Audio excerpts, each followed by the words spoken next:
Live from New York, it's a sports show that talks about sports. It's First Things First today. Michigan leaves Washington in the dust, but does that mean Harbaugh is leaving too? We discussed. Meanwhile, Dak Prescott hosting the Packers. Upset alert? No. What are the chances that the Cowboys blow out Green Bay?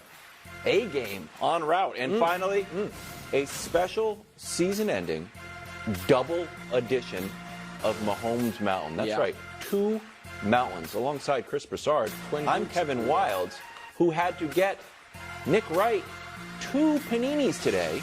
Because, quote, I'm too busy. I have to do Colin and 2 Mahomes Mountains. I said, and fine. I do a podcast for Fox Sports, like Kevin Wildes pretends to all the time. Gonna make fun of my lunch. A lot of clamoring for that podcast. Exactly. Do the podcast. Do the podcast. You know what the best marketing is? Sold out. We start with the faltering Eagles. Peter King writing plainly, this is one of the weirdest collapses I've seen in 40 years of covering the NFL. Here's Nick Sirianni.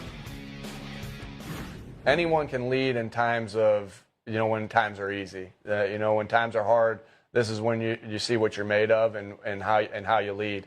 And so, I look at it as a challenge that, I know we can get out of this slump that we're in. It's my job to make sure that we do. And I look at it as a challenge and how sweet it will be when we do get out of it, because I know we will, and I know we got the right guys to get out of it. Okay. Eagles, since starting 10-1, tied for the second worst record at 1-5. Point differential is -10. They've got they're allowing the most touchdowns, 21, and the turnover differential is -8. That's worse than the league too. That's a tough one. What would a first-round exit mean for Philadelphia? Well, I think Nick Sirianni took the words out of my mouth, except for the end. He's right.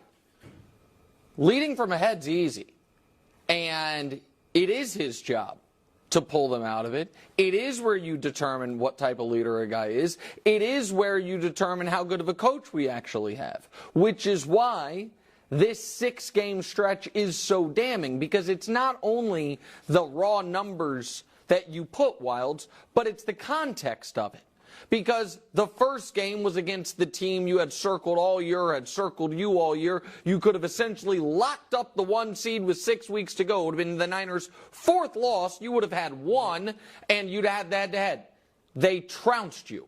Then you could have locked up, at the very least, the division with 5 weeks to go by sweeping Dallas, by giving them their 4th loss when you only had 2, and they trounced you. Then you let Drew Lock go 92 yards in the only relevant moment thus far of his NFL career. Hey, no, he had the Buzz Lightyear thing. And then the soft part of your schedule started, and you played worse in every single game. First game against the Giants was bad, but you won. Second game against the Cardinals was a disaster. And the third game, you were down 24-0 at halftime to Tyrod Taylor and the Giants. 24-0 with a bad thumb with your starters playing. So I say all that to say this. They lose Monday night, he could get fired. Well, okay. So should he, in your view? Well, can I answer that part in a second? Because there's a reason I would say yes to it. I know people think it's reactionary. Bill Callahan took the Raiders to the Super Bowl. The next year he was fired.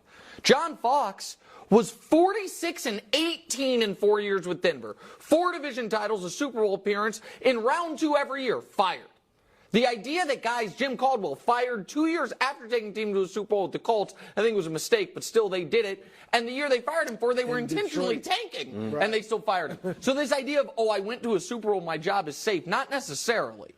And so here's where I would definitively do it. If I got word that Belichick would take the job.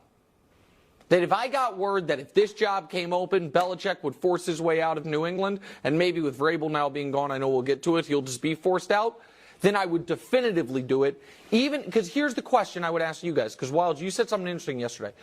You brought up the Callahan tweet. You were like, if Belichick got fired, wouldn't he be the hottest commodity? Yeah. If the Eagles didn't have Sirianni as the head coach and needed a head coach, would they even consider him? If Sirianni got fired today, would he be at the top, the middle, or not existent on the next coach hiring cycle? He's probably not. Look, the Belichick thing is interesting. I mean, if that's a possibility, you have a quarterback who I actually think would work with Belichick. Yep. You know, high character, you know, all this. I think they were great. And obviously their big problem is defense. Belichick straightens that out. And Matt Patricia's there already. Yeah, he's in there kind of Maybe they'll make him the offensive coordinator. Love that. So that's a monkey wrench. You throw that in there, and then it's like, okay, if I can get Belichick. But barring all that, I don't fire him. He's been to the – and I'm not saying he's a phenomenal coach.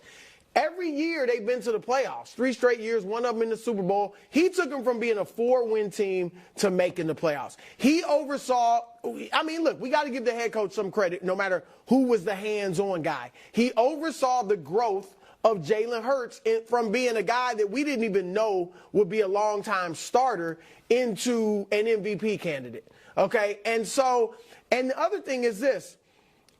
The Super Bowl slump, or what we call it, hangover, it is real sometimes. And I think perhaps this is a delayed version of the Super Bowl slump. They started 10-1. It looked like, wow, it wasn't an issue with them.